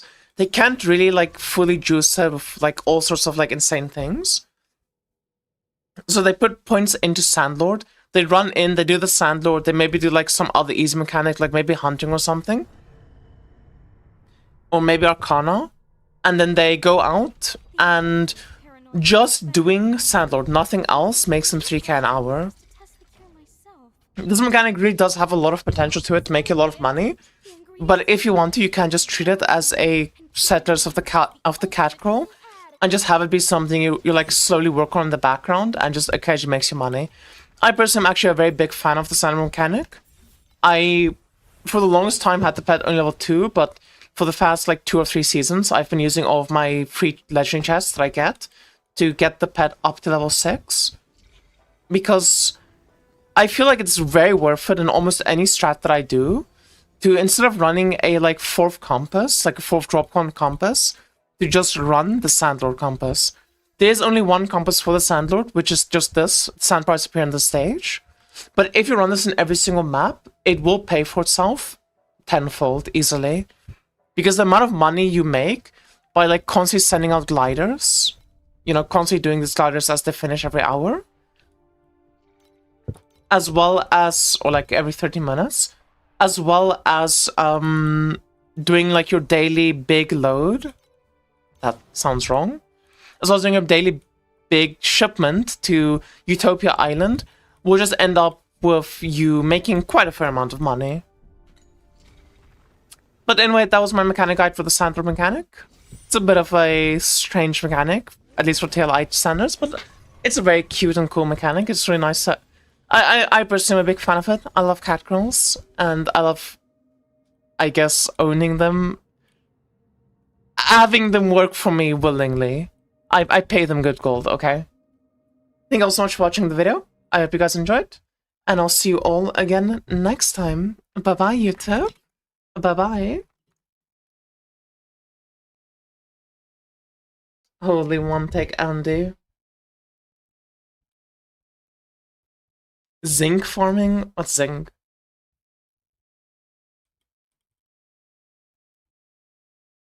Yeah, what's up, Radman?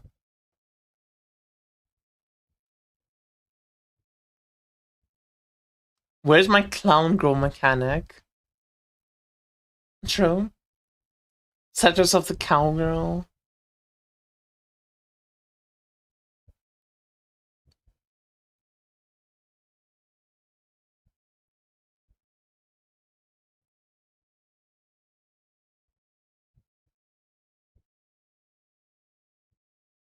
No. Yo, was it a good video? Was it a good video? Did I do good? Oh wait, fucking wait, I just realized something of Twitch. Oh sorry, with YouTube. Don't I need to like put my YouTube into a playlist? Like my streams into a playlist? How the fuck does that work?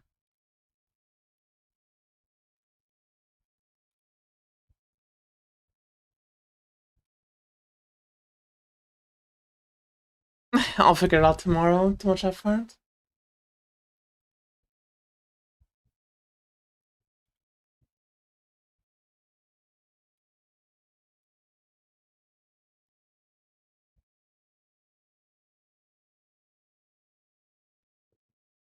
Wait, my YouTube is forced to have ads? Can I turn that off?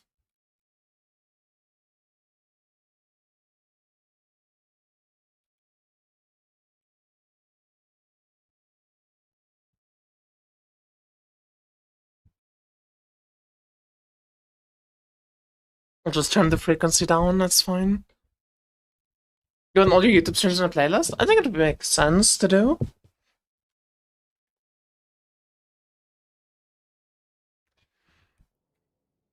I think it makes sense to do. I only understand big load and catcalls, but that's all you need to know. Exactly. But how long was that video? Dude, why are my mechanic guides so fucking long? I like tried to be fast with them, and then I end up just yapping for like 10 years. Nice 30-minute video, bro. Nice 30-minute video.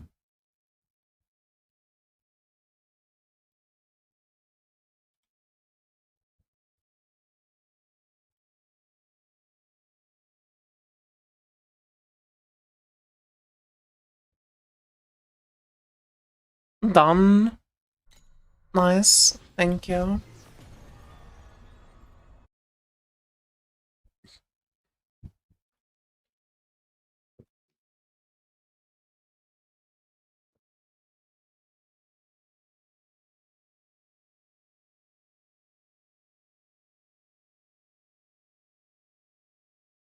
My streamer is an S tier yapper. Bro, it's not even my fault. Relaying like so much information to people is difficult. Because if you like leave stuff out and you're like being brief about it, then you're not like getting everything across. Or something. Cope like that. So I need to cope to excuse my insane Japanese.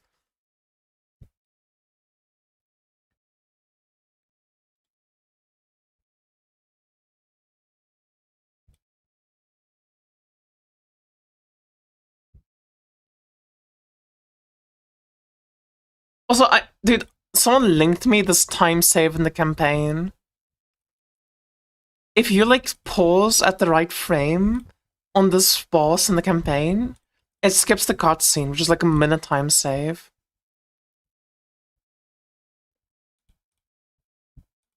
Like, okay, what did they do? So they enter the arena with their pause screen open. Wait, so they enter the arena with the pause screen open, they skip it, and then once they've skipped it, the boss is just AFK. And you can just kill it? Holy fuck, dude, that's so smart. Dude, that's... Okay, maybe not a minute time save, but that's like half a minute time save. That's like half a minute time save. That's big for me. Wait, that's such insane tech. What the fuck?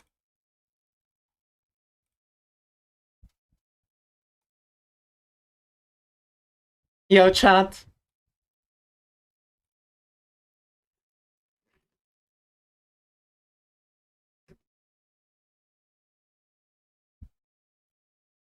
Alcohol of G.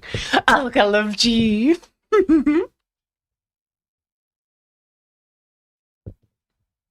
It skips Ring of Fire, yeah.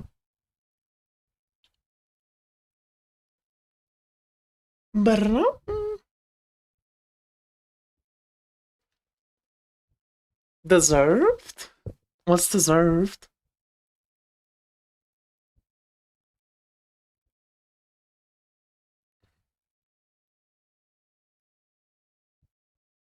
Okay, BRB, I'm gonna get something, I'm gonna get some water quickly.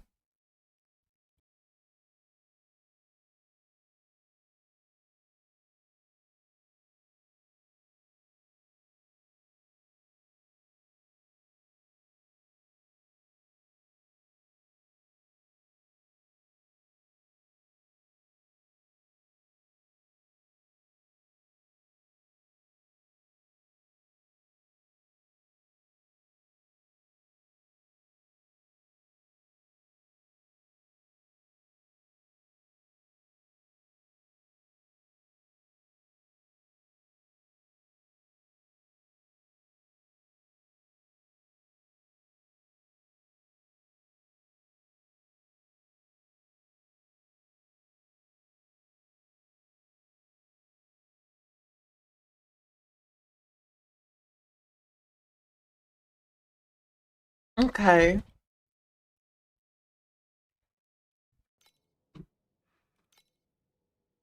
I have time to kill now.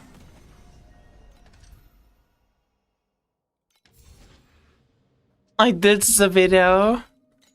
And I don't think I have time to set up another video. I just don't want to set up another video right now.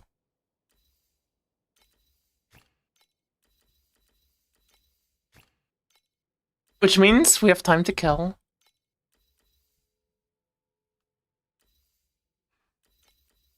Until it is Mecha Chameleon time.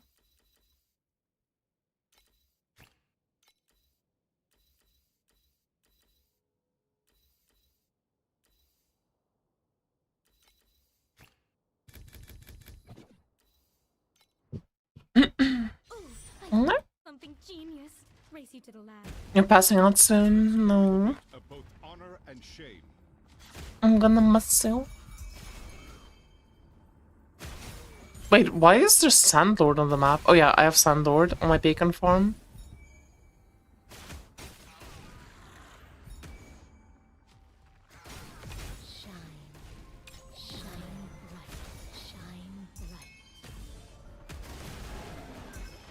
I have to set up my multi-chat. Otherwise, I'm gonna feel really bad because I'm gonna like. It's really hard to swap between like YouTube and Twitch chat constantly.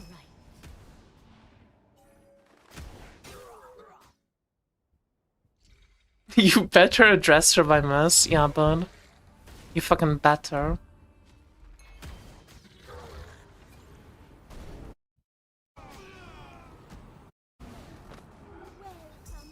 Yeah, there's a thing that combines the chats. I just haven't set it up yet. I need to look into it. Thanks for playing along. I'll just add your stat. Enjoy this moment. The champion Ooh. deserves the honor. Dude, I remember a few seasons ago when Divinity Emblems of War were like fucking 300 FE each. Like, they were so expensive randomly.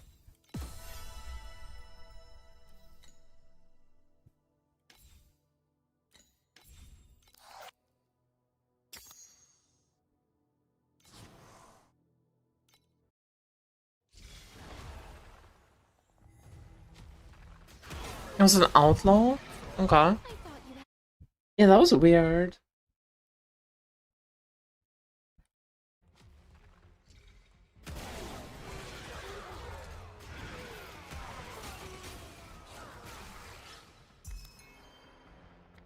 True strength never I feel like I remember in that season I dropped one, sold it for like nothing, and then the next day it was like fucking times 15 price.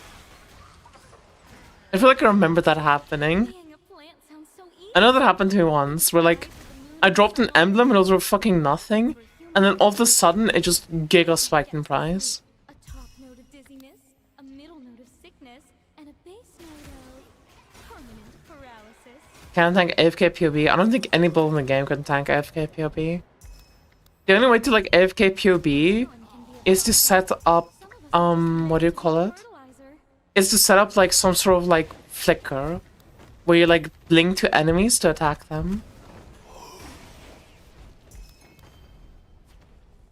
Because the fires like scale to infinity.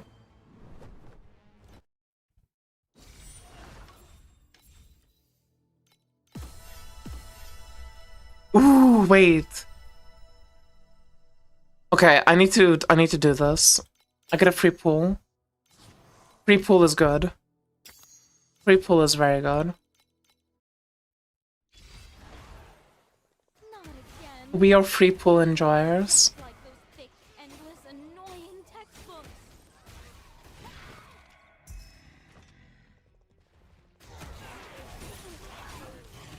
My goal for next league is I want to hit level 100 on stage. Because I didn't do it this league. Also to be fragrant. In its own bitter way. I need to get level 100 on characters for like the Steam achievements. Like, I have enough characters at max level to get all the Steam achievements, but it doesn't count them like retroactively for some reason.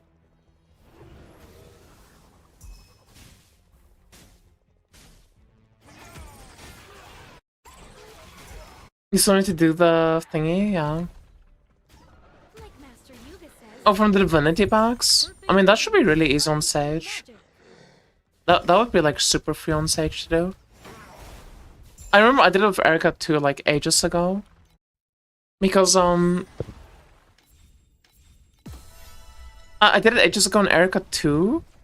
Because I had like the Chain Lightning build, and then all I had to do to survive it was just get like the Barrier of Radiance. Because Barrier of Radiance makes it that you're like, what do you call it? Barrier of Radiance makes it that your energy shield like recharge doesn't ever stop. So if I have that with Force Start, I just have infinite like healing on an ES build. But without it, it's like impossible.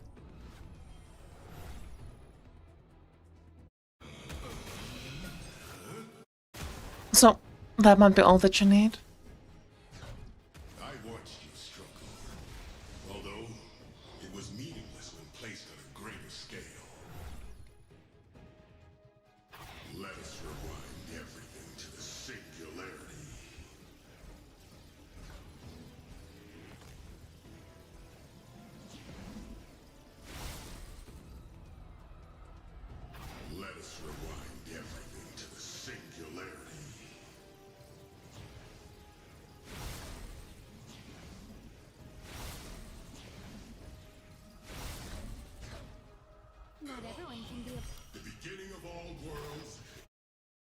Just try to remember that. Nice. Yippee! Okay, I'm gonna free pull from either of these. I'll do any of these challenges if they give me free pulls. Obtain 20 rare memory threads. Okay, that's easy though. I can just buy that. I'm pretty sure.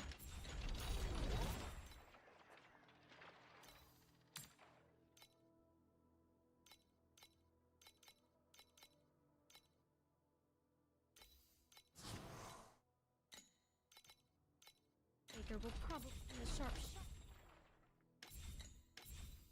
Okay.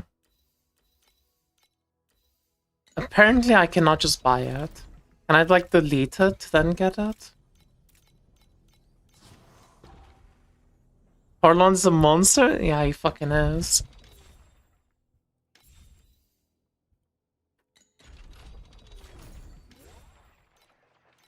Restart game? Does that actually work? Or just vibe checking it?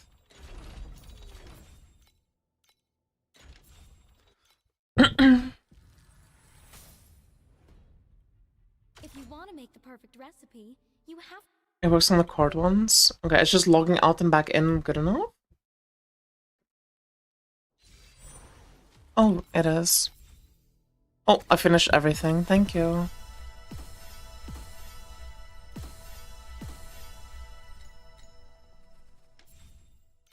And also... Chalk.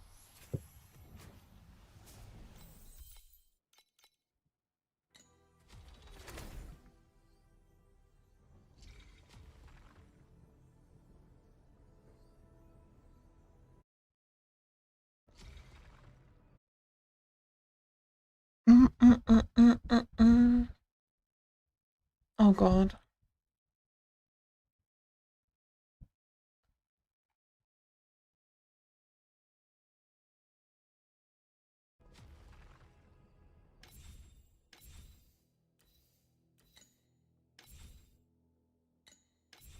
Obtain one piece of ultimate legendary gear.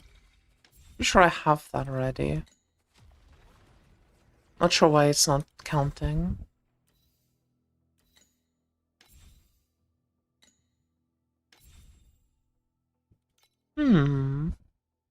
I could farm to level 100 to get this.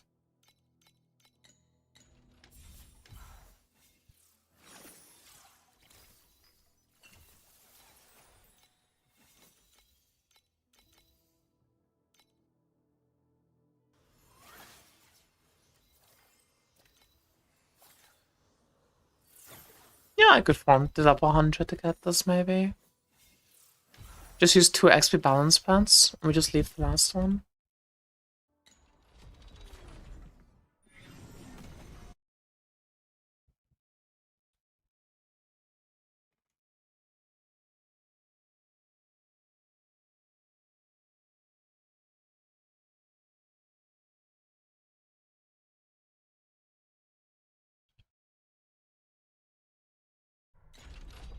Okay, chat, I think it's time for the collab.